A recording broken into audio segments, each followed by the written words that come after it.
Welcome to the Vet S.O.S. Veteran Educational Program Spotlight. Remember, don't drown the sea of transit. Grab the Vet S.O.S. Lifeline. Vet S.O.S is brought to you by the Who You Know Network and is a proud member of the Parade Deck community. I'm here with my co-host, Dr. Hira. How are you doing today? Doing fabulous. Excited to learn about another school, another opportunity for our community. It's always good. Absolutely. And in this program, I'm excited about. I've talked to Chris before and heard some great things about it. So definitely pay attention. There's going to be some good things coming out of this one. Today, we're sitting down with Chris Brasel, Director of Military and Veteran Services at University of North Carolina, Charlotte. He serves as the director. He is a graduate of UNC Charlotte with a Bachelor of Arts in Philosophy. Prior to attending UNC Charlotte, Chris served for 5 years in the U.S. Navy, stationed at Camp Lejeune, North Carolina, and Naval Hospital, Portsmouth, Virginia. After graduating from UNC Charlotte, Chris started employment with Military and Veteran Services, moving from administrative assistant to lead certifying official, responsible for administering Veteran Affairs educational benefits. As director, Chris is passionate about advocating for military-affiliated student needs and creating a supportive and welcoming environment that facilitates academic and personal success for his students. How you doing today, Chris? Good morning. Doing well. It's a little chilly here in North Carolina. Got a yard sale going on, so right when you hit the record button, my wife dumped the dog down in the office and started running around the background. So, but we're doing good here.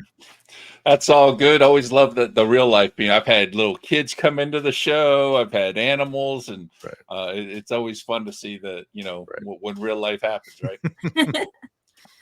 So, all right. So let's start with a quick story about your transition out of the military. How did that go as far as transitioning? Sure. Well, first, thank you for having me on here. Definitely, this is a thing I'm super passionate about and love talking to people about and supporting our veteran and military affiliated community. I think it's incredibly important. So, y'all are doing great work, and thank you again. So to start off, just getting out of the military for me, it was rather sudden. We do a green zone training, and we talk about how, there's the voluntary and involuntary ways to get out of the military. And I tell my story. I'm like, well, it was a little bit of both for me. So I put in an early out package as soon as I got into Naval Hospital, Portsmouth. And this was around 2014, 2015. So, they were really letting a lot of people out and didn't hear anything about it. Every week I'd call up. Eventually weeks turned to months, kind of forgot about it. And so one morning I'm in work, 8 a.m. I'm out there and get a phone call from S1. Hey, congrats, you're getting out. I was like super pumped. I was like, yeah, when? They said by 5 p.m. And so my entire life kind of shifted rather suddenly right there. Right. So no house hunting leave, none of that sort of stuff. I had to sell all my leave and literally was done, like checked out of the command in one day. So, they didn't even have the right admin person there to give me my DD 214. I had to come back later and be escorted on. So, it was a very rapid shift. We moved to Charlotte because my folks are from outside of Atlanta. So we drive through the city a lot. And I knew, I needed to get some money coming in soon. And I knew college was on, that was the next plan. And so I showed up here at the university and stuck around since, 9 years later, I'm still there. That's amazing. You hear that story more times than not, that people were just like forced out. That's crazy here. Yeah. I mean, I think that's one of those things that within the higher ed community, I love that you're talking to people about that, because again, when, the faculty, staff, administrators, they're like, how did these people end up on our campus? I'm like, some of them were literally booted out the door, there's that transition period. So I love that you're highlighting all of that for them, but you kind of already led into this, but your path to working in higher ed, obviously you shared, hey, I went the student route kind of immediately. That was the next thing, but how did you end up then becoming an employee? Yeah. So my entire family are educators, and I had always not been a great student. So I held instructing billets and whatever in the military, but I didn't think education was going to be the thing for me. And then so I came to the school, and this is pre 702 Veterans Choice Act waiver and all those sort of things, right? So like I'm working with our veteran service office very closely, and I get to know the people in the office. And then as turnover happens, you know, student affairs jobs are like 2 years sometimes for people. Some of them encouraged me to apply to a position that was going to come up in that office. And so I applied, didn't get it, but they offered me the full-time temporary admin job. And so that's how I kind of got my way in, and my start in this world is I, you know, started with that front facing, talking to the students, helping people with their concerns. And then later, as positions opened up into the office, I started working my way up, you know, certifying, lead certifying, so on and so forth. And so, you know, now I've been with the office or affiliated with the school for, you know, 9 years or something like at this point. I enjoy that I've worked my way up, you know, the ladder there. That's fantastic. So Yeah. do you guys have some sort of dedicated space for veterans on campus? Right. So we, you know, we have our office, obviously, but the previous chancellor and his wife were big advocates for veterans and non-traditional students.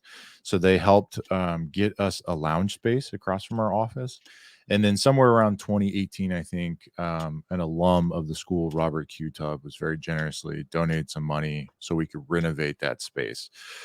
So I do have a veterans lounge for our students.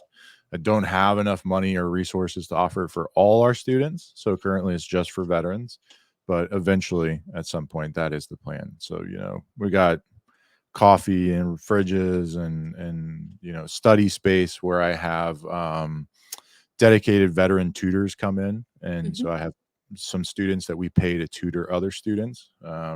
They were doing it anyway. I said, let me give you some money to do it too. So we have that space. It's very popular. It's packed to the gills. I just got to go in there and clean up the service dog hair every other day or so. That's a problem we hadn't heard about. Yeah. I was gonna say, I was like, man, how many service dogs are in there? So like, how many students do you have that you're needing to do all that cleaning? Yeah. So our you know, like the demographics have flip-flopped.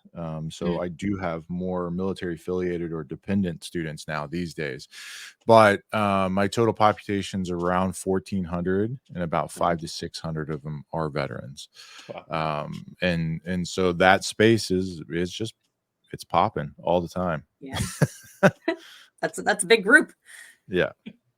So just out of curiosity, then, if you have the you know, the drinks and the coffee and everything, do you have dog treats? I mean, Yeah, there's dog treats, there's bowls, water, you know, dog love food.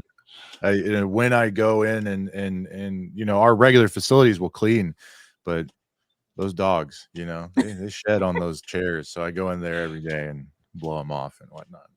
That's awesome. All right. So what kind of things are you doing for students? You guys have, you know, any kind of orientations, events throughout the year, that kind of thing? Yeah, so we don't have our own dedicated orientation session yet, but we are a part of orientation. So, you know, I have interest sessions and those sort of things during all the orientations. Recently was able to hire an outreach program director. So that's really awesome to do a lot more of our outward facing stuff for people.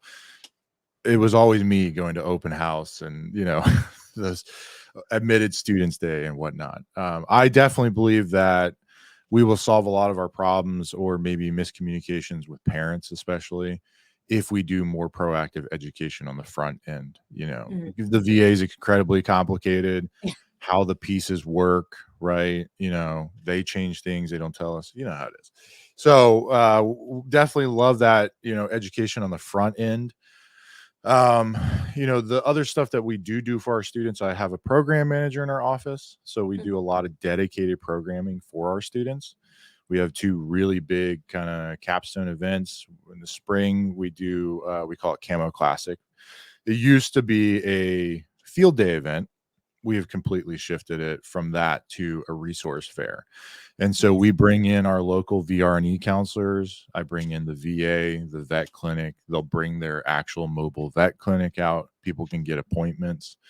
Mecklenburg County is our county veteran service office. So we bring them to help people with claims. So we're trying to bring all those resources here so our students have access to it. There's no, I have to wait and call the VA. Just walk up to the table, you get an appointment right there. Veterans Week, we do a mini resource fair like that as well, but then we have breakfast for faculty, staff, students, other events like that.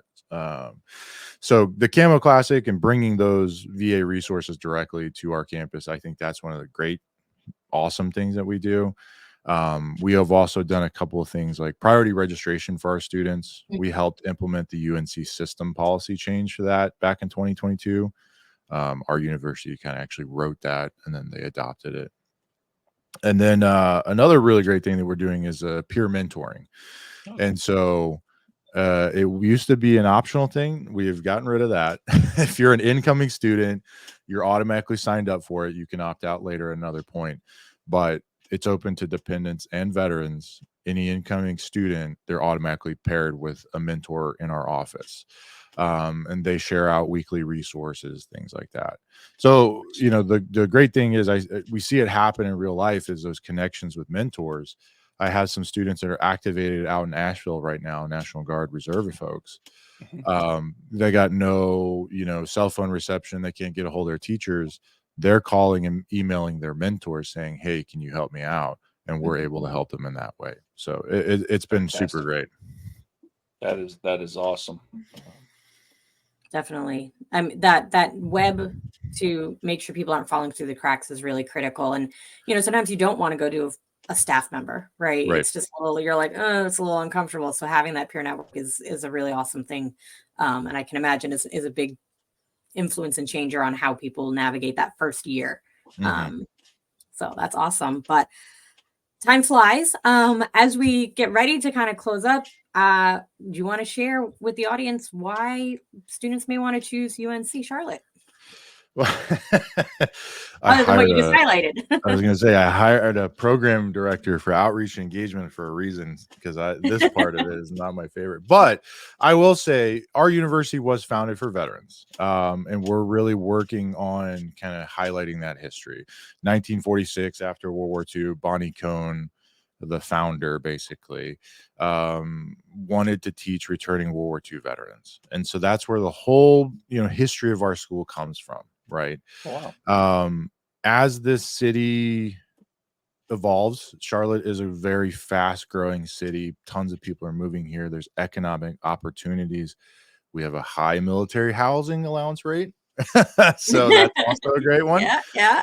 And we have good engineering programs. So I think our university sits at a unique crossroads where there's a lot of opportunity. And so maybe not the gold rush of, the olden days, but this university I think it sits in a good place for veterans to come here. We have 10,000 people transitioning out of the military in North Carolina a year. This is a place of opportunity for you and your family. So I would just say that is kind of the big draw here for our university. Awesome. Thank you for sharing. Yeah, I didn't know that history. That's awesome. No, I know. I was like, wow. I Yeah, love this. I mean, that's this hoodie, 1946. We're trying to kind of push that, that, hey, this is founded for vets thing. So it's nice. Long-term project. I like it. All right. Time to take us out here. All right. Well, thank you, Chris, for joining us on Vet SOS today. On behalf of the Vet SOS family, we'd like to thank everyone for joining. You can find Vet SOS podcast on all your favorite podcast platforms, YouTube, and social media platforms. Make sure to subscribe and follow Vet SOS so you don't miss a thing from us. And remember, don't drown in the sea of transition. Grab the Vet SOS lifeline.